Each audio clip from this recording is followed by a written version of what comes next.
Have you all seen this clip by Martin Keane at Brewlosophy? I'm using ChatGPT to make a beer. It created the recipe, and I followed it to the letter to brew a blonde ale. How did it turn out? Well, I've gone the extra mile here and trained the AI specifically on award-winning recipes. Whoa, hold up. Isn't that what I do? And is the result award-worthy? Let's find out. Okay, I feel triggered. This is right in my wheelhouse and you're stepping on my front lawn. So let's figure out who can make the best beer. Man versus machine. Let's have a competition. So Martin did reach out to me, and here are the ground rules we came up with. I'm going to build a recipe using my data-focused approach, and he's going to build the recipe using ChatGPT. Martin's going to brew both of them and then put them in front of an impartial judge, maybe even a pro brewer. After we got through going back and forth on potential beer styles, we settled on Weizenbock, actually Dark Weizenbock. So let's get right into the data. Actually, before we get into the data, I hope you caught that reference to Paul Bunyan and the famous Disney movie where he's competing against the steam-powered chainsaw to see who can cut down the most trees. At the end of that movie, Paul loses by just a fraction of an inch, so let's wish me luck and hope that my recipe can outdo the AI recipe. All right, let's get right into the data. I did find 30 Dark Weizenbock recipes. We had 6 Best of Show, 14 gold, 2 silver, 4 bronze, and 4 were award-winning. Here's the recipe distribution over the years that were surveyed. I did find a recipe all the way back to 1995 in one of my old books that I have, all the way to 2022. The BJCP style is 10C. The description is a strong and malty German wheat beer, combining the best wheat and yeast flavors of a Weiss beer with the rich maltiness, strength, and body of a Bock. So it's like a wheat Bock. The style range includes Bock and double Bock. Strength with variations for pale and dark color. This video is focusing just on the dark color. When I look at the style stability, not a lot of evolution with this recipe over time, and not a lot of variation between the recipes as they evolve together. Original gravity was anywhere between 1.066 and 1.093. The average was 1.076, and there was no evolution of the average. For the final gravity, pretty big range here, 1.012 to 1.027. You've got a lot of unfermentables if you don't watch out with your mash. Average was 1.019, and I'm going to be at 1.018, hopefully. IBUs anywhere between 13 and 44. Fantastic. Average was right there within the BJCP range of 23, and I will stay within that as well. Color, the style does range between 6 and 26, the lighter side over here. I believe the dark starts at 9. So 6 to 9, if I remember correctly, is light Weizenbock. 9 to 25 is the dark colored. The average was 19.2, and I will be just under that a little bit. Malt recipe percentages, 93% base malt with 4.8% crystal, 0.3% toast, 1.81% roast, and just a fraction of an adjunct there. For the malt distributions, of course, 100% of the recipes use base malt at an average of about 93% of the grist. I'm going to be just under that.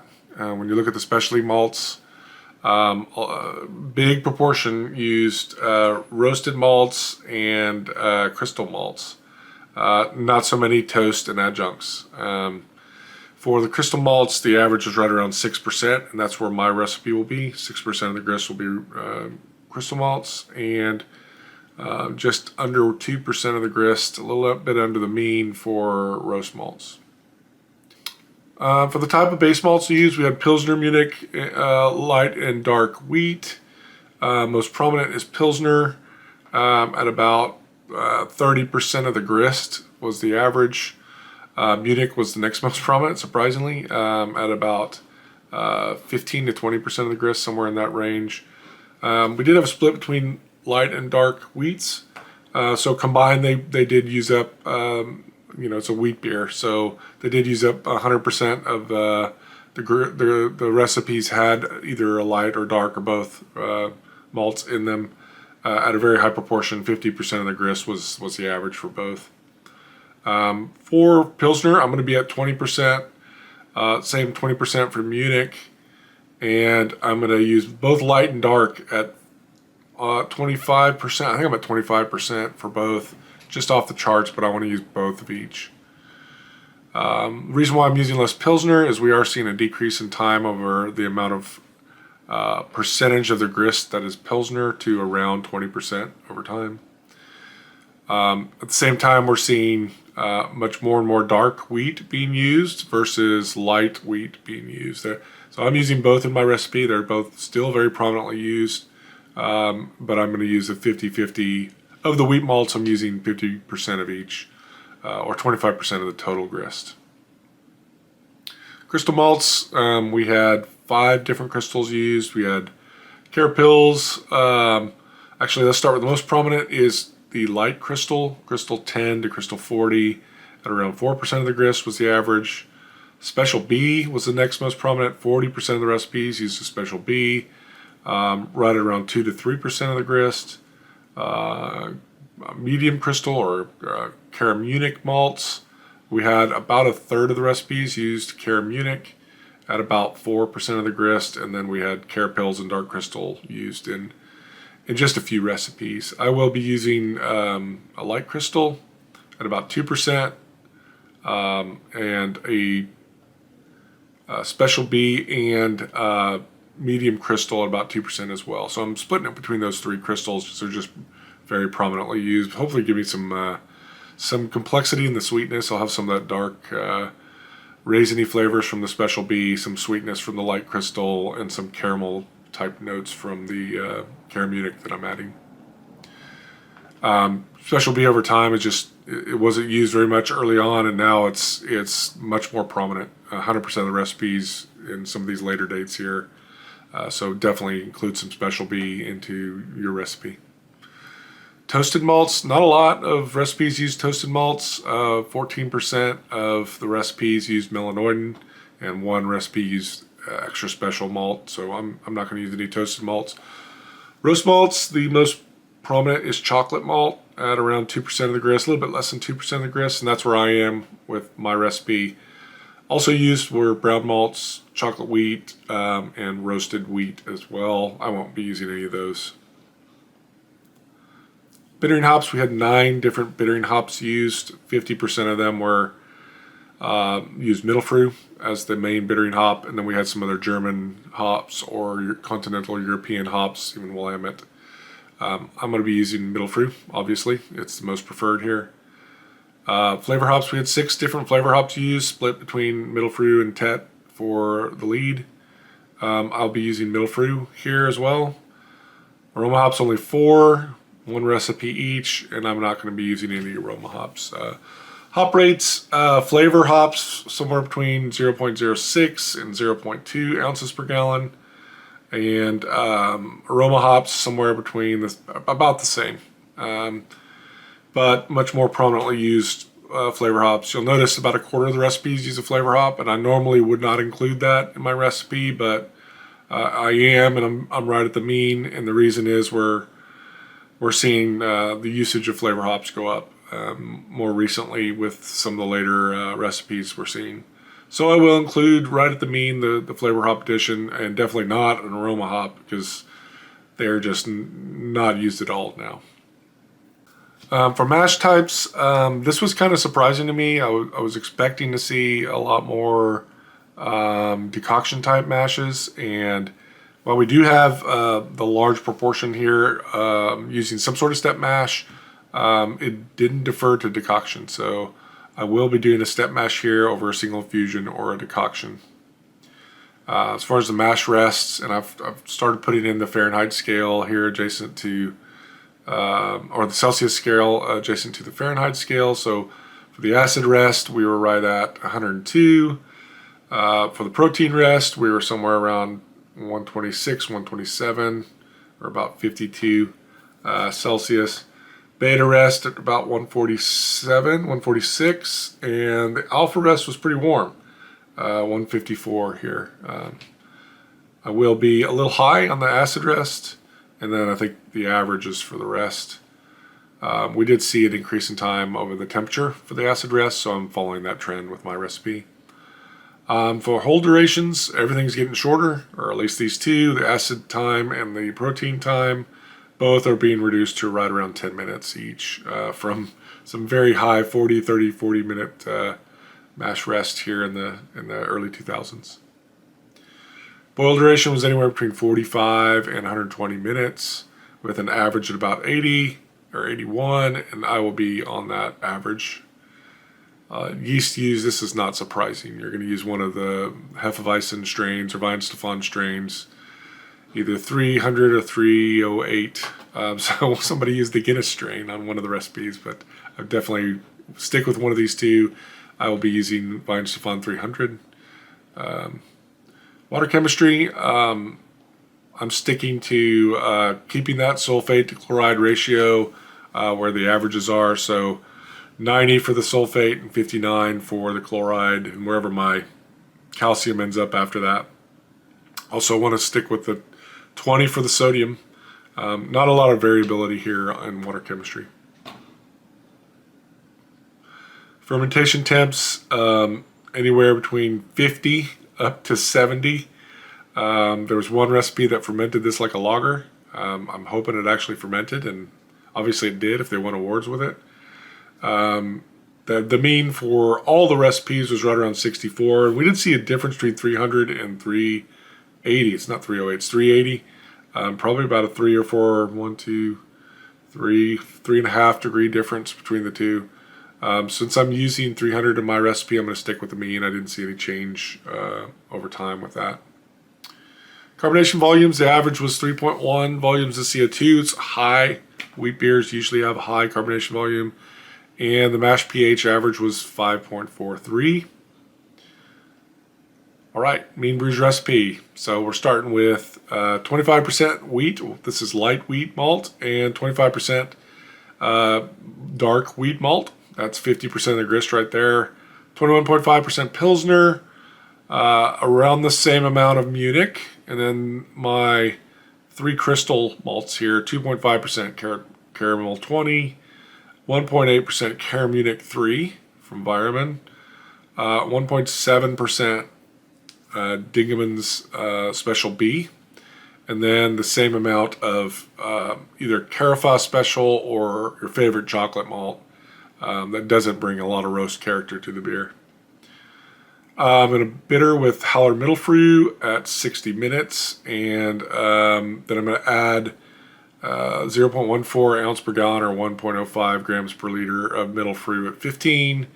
And I'm going to use that Weizenstephan strain, which is also Yeast 3068, Omega 021, or Imperial Stefan.